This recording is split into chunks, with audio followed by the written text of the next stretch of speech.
Hello, everybody, and welcome to the third episode of the Cognition podcast. As always, I am your host, Justin Hutchins, aka Hutch. And today we're going to be talking about the rise of Transformers. And to be clear, not the Transformers like Optimus Prime and Megatron, morphing automobiles, which only the likes of Shia LaBeouf can save us from. Instead, we are going to be talking about the Transformer architecture and how it is revolutionizing the world of artificial intelligence. Specifically, we are going to look at an area of machine learning that isn't often mentioned within the context of Transformers, and that is robotics. But first, let's talk about what Transformers are, their background, and what they're commonly used for. Historically, there were many types of deep learning architectures, which were each more or less effective at various different types of machine learning. Convolutional neural networks worked well with computer vision and image processing. LSTM, or long short-term memory, and recurrent neural networks were used for natural language processing. Generative adversarial networks for image generation.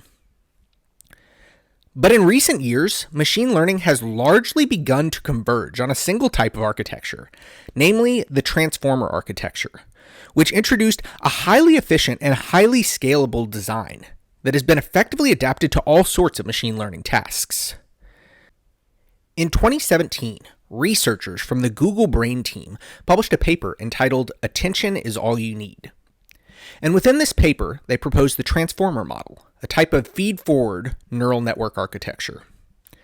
This original paper presented the transformer architecture specifically to improve on natural language processing systems. At the time, the leading approach to natural language processing was to tokenize the input text, essentially breaking it down into smaller units, and then using recurrent neural networks, which had to process that tokenized input sequentially. Transformers improved upon that design by creating an effective way to process tokenized input concurrently. This was accomplished through the introduction of an attention mechanism, which established attention scores. Each token within the input is assessed to determine the significance of its relation to other tokens within the input. This new architecture effectively addressed many of the shortcomings of using LSTM and recurrent neural networks for natural language processing. In the years that followed, data and computer scientists began experimenting with transformers for other possible uses.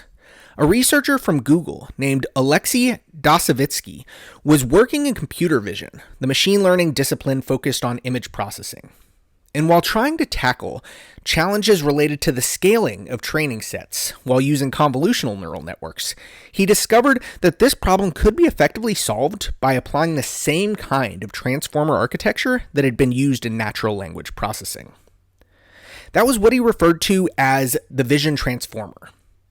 I'm now going to read briefly from an article published in March 2022 on quantummagazine.org.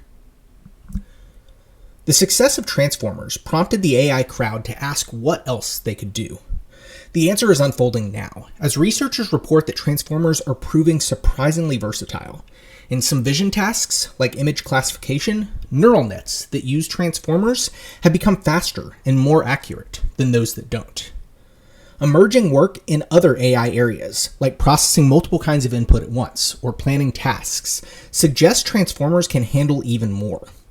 Just 10 years ago, disparate subfields of AI had little to say to each other, but the arrival of Transformers suggests the possibility of a convergence. End quote. Some of the latest and most impressive machine learning technologies, to include ChatGPT, Bard, Stability AI, and DALL-E, are all based on the transformer architecture. The transformer architecture is extremely efficient and lends itself to scaling. Models built on transformers have also proven to be exceptionally good at generalization. Within machine learning, generalization refers to the ability of a model to make accurate predictions or decisions based on new or unseen data. An example of generalization is if I ask DALL-E to create an image of Joe Biden riding a monkey up to the peak of Mount Everest.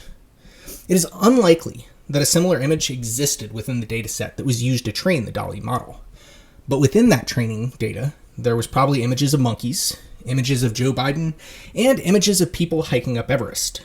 The system is able to generate such an image because of its ability to generalize. its ability to use connections it has made between language and imagery and extrapolate from those connections, something that is not found within its training data. The output, an image of Joe Biden riding up a monkey up Mount Everest, is derivative of the training data, but it's also something that's uniquely new. So, given this convergence that we are seeing in machine learning, I recently started thinking about how mechanical robotics, which have largely been focused on reinforcement agents to date, might be falling behind. And it made me wonder, is there a way that the transformer architecture could be applied to robotics? I didn't have any immediate opinions on what exactly that implementation might look like. But with so many other disciplines benefiting from transformers, there must be a way, right? And after a brief search on Google, I had my answer. I found a fascinating article published by the robotics research team at Google in December of 2022. The article was entitled RT1, Robotics Transformer for Real-World Control at Scale. In this article, the researchers present a way to use the transformer architecture for physical robotics. Such a model could use natural language as input and effectively translate that to kinetic actions as output. I could tell it things like, "Get my wallet from the dresser," and the model would be able to translate that input into the requested actions, specifically opening a drawer and then retrieving a wallet from the drawer. To build a training set for this purpose, the researchers collected a series of brief videos of similar robots performing specific actions, and then correlated those video images to text describing those actions. As we have already discussed, the transformer architecture requires tokenization of data into smaller units. In addition to the tokenization of language and imagery, which we already know that transformers are exceptionally capable of doing, the researchers in this project also devised a way to tokenize the kinetic actions associated with those texts and images. I'm now going to read directly from that research publication. RT1 is built on a transformer architecture that takes a short history of images from a robot's camera, along with task descriptions expressed in natural language as inputs, and directly outputs tokenized actions. RT1's architecture is similar to that of a contemporary decoder-only sequence model trained against a standard categorical cross-entropy objective with casual masking. Its key features include image tokenization, action tokenization, and token compression. The article then goes on to describe the action tokenization. It reads, "The robot's action dimensions are 7 variables of arm movement: X, Y, Z, roll, pitch, yaw, and gripper opening. 3 variables for base movement, X, Y, and yaw, and an extra discrete variable to switch between 3 modes: controlling the arm, controlling the base, and terminating the episode." Finally, the article goes on to describe the training process. It reads, "To build a system that could generalize to new tasks and show robustness to different distractors and backgrounds, we collected a large and diverse dataset of robot trajectories.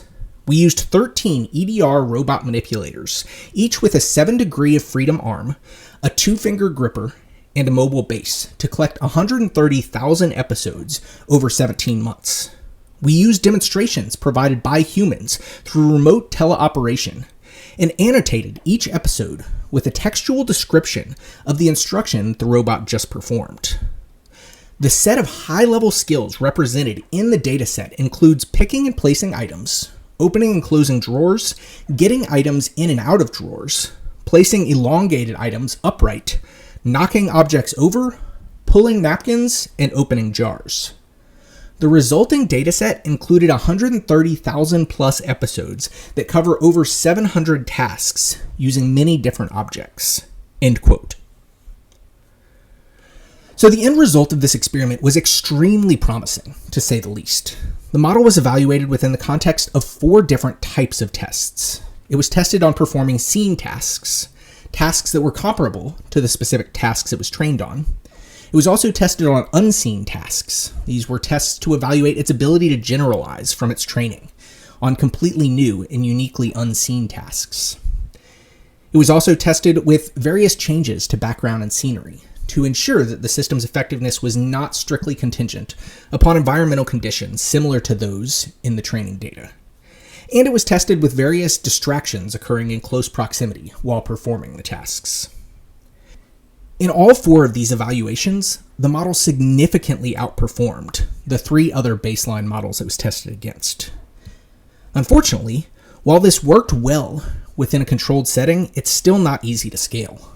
Unlike other modalities that transformers have performed exceptionally well in, the training data for robotics is not simply available for the taking. There are hundreds of terabytes of text and image data all across the internet, just waiting to be scraped and aggregated. But that isn't true of data pertaining to kinetic robotics. In this exercise, all of the data was created manually and created by a team of operators working tirelessly for over 17 months. Nonetheless, despite these constraints, this research does demonstrate that, like many other disciplines of machine learning, the future of robotics may also lie within the world of transformers. And the frequent improvements that we are now seeing in implementations of the transformer architecture may be bringing us one step closer to having robots walk among us. For some, that might be exciting. For others, that might be terrifying. Personally, for myself, it's probably a combination of both. This convergence of machine learning is itself becoming a technology accelerator. Innovations and breakthroughs in any one discipline of machine learning now constitutes a breakthrough in all areas. In the coming years, technology will begin to rapidly transform our lives in ways that are unlike anything we've seen before. It will likely be exciting, strange, and at times even frightening. But above all, there's one thing that we can be sure of. Things are about to get weird. And that's all for today. As always, this is Hutch, broadcasting from the last bastion of the human resistance. Thank you all for listening, and we will catch you on the next one. Over and out.